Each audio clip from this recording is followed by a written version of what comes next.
This is the second AIO we are reviewing on this channel, and it is a flagship. Now, flagship hardware comes with its own set of attractive features. For most products, it's only one, but this thing has two. So let us check out whether this MSI MEG Core Liquid S360 is any good. Before that, this video is brought to you by MSI. Buy select MSI products like their latest motherboards, power supplies and coolers and get up to $100 worth of Steam gift cards. This offer is available till 31st of May, so head over to the link in the description and redeem your gift cards today. Now, the S360 is a performance focused product. MSI is not going for flashy gimmicks with this thing. This formula does reflect in the very minimalist unboxing experience of this thing. Yes, the lettering is done in gold face and that does look premium, but we do not see anything unexpected in the entire packaging. MSI also includes some paperwork with this cooler, but it was nowhere to be found with a review unit. Probably someone lost it. But finally, I like the unboxing experience. A solid 7.5 of 10. Now, MSI did improve their build quality game with this product. I have used both of their entry-level 360R and a mid-range K360. Also, thank you MSI for sending them over in the past. But something always felt missing with those AIOs. And it is really good to see that a company has worked on these aspects and they have really improved it over the days. Not to say that MSI does charge a premium for this cooler, but hey, an improvement is an improvement, right? Well, this cooler does look defining. Part of that is because of the 2.4-inch IPS LCD screen that you get with it. Now, IPS LCD is IPS LCD. You get all of the great features that it comes with, like great viewing angles and many more. Now, coming to great viewing angles, I do believe that every cooler that comes with a display on top of it should come with an IPS LCD, because coolers are mounted in some really sharp angles, and having an IPS LCD display that gives great viewing angles does help in that scenario. Any cheap arse display will become a problem here. The Core Liquid S360's display is protected by a magnetic shroud. Now, the shroud is quite well built too, and this is in total contrast to what we saw with the K360. Also, parts of this shroud completely snaps off, so this will come in handy in some really small motherboards, especially in the ITX ones. Now, ITX motherboards are great for memory overclocking and other stuff, so I guess you're finding the connection here. The shroud also has a mirror on top of it, and this is a darn awesome feature. Like, just look at how sleek it looks when light bounces off of it. I can easily say that this shroud is much better than the one we saw on the K360. Now, coming to the second premium feature, this cooler has a VRM cooling fan. Now, normal users would not need this, but an overclocking fan like me loves this. Just guess what RPM this fan is rated for? 2000? 3000? No. 4000 RPM. But in real life, we saw this fan only hit the upper 3800s. But still, this thing is heavy duty. Now, we will come to how much of a difference this fan creates in the later part of this video. Now, this cooler is based on an OEM design from Asetek. MSI is just going no risks with their product. Now, this cooler is a direct competitor to NZXT Z73. You can find these two coolers at almost the same prices. Now, you also find some 400mm long tubes with this thing. The radiator is quite well built too. The fin density is also quite high, like we are talking 11 fins per centimeter. Now, the RAM that came with our review unit had a few dents in it, but it will not hurt performance in a negative way. MSI also includes 3 high performance fans with this thing. Now, it is an innovative design and MSI calls them their Silent Gale P12 fans. Now, these fans are rated for a massive 2000 RPM, and it is quite well built, to be honest. Like, we are talking NZXT air level build quality. Now, MSI does not sell these fans separately, at least not in India, or else we would have a solid knock to our competitor. But on the downside, these fans are not RGB, and that might be a bad thing. I know that the S360 is a performance focused product, but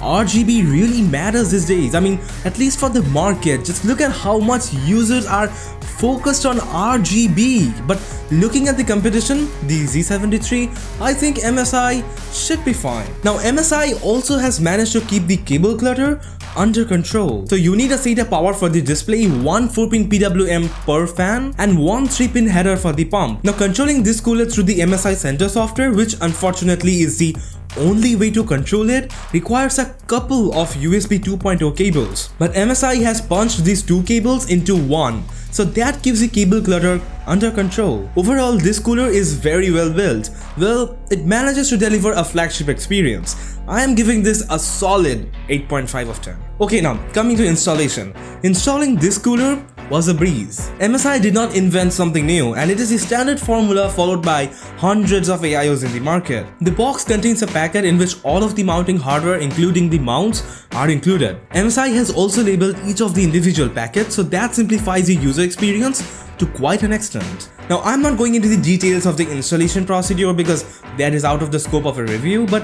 overall the experience was quite standard.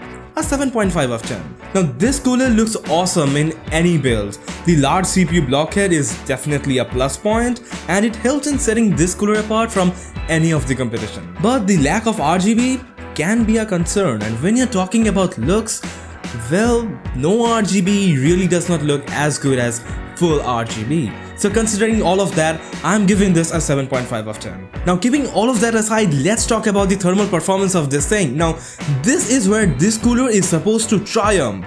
Now, this thing does not disappoint.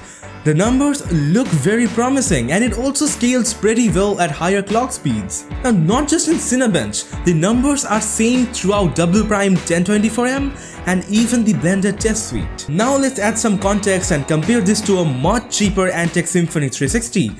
You will see the numbers really stack up now. Now yes, you might say that the price difference of $140 is not justified, but you need to understand that the coolant being used, a liquid, has its limits. Now, you're just paying the premium for a big LCD display, better quality fans, a reputed OEM, etc. Now, coming to the VRM cooling fan, well, we did not notice any significant difference. And you would also not notice any if you are a regular user.